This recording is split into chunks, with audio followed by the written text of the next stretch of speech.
Nou ek het gister gesê dat enige groei in ons lewe vind plaas buite ons gemaksone. Dis wanneer daai ou beliefs kan verander.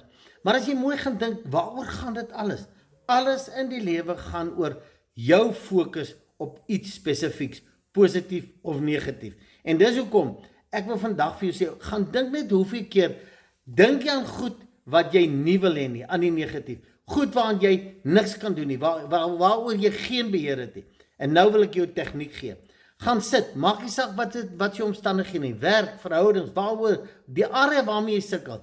Trek vir jou vierkantige blokkie, skryf in daai blokkie alles neer waaroor jy 'n beheer het in daai situasie. Buite die blokkie, skryf jy neer waaroor jy geen beheer het nie, want dis gewoonlik waar jou fokus lê. En dat jy dit fisies neerskryf en sien, sodat jy elke keer wanneer jy vasbrand in daai area, dan fokus jy net weer op die blokkie en sê, hier hoor dit te beheer, dit gaan ek my beste van my vermoë doen.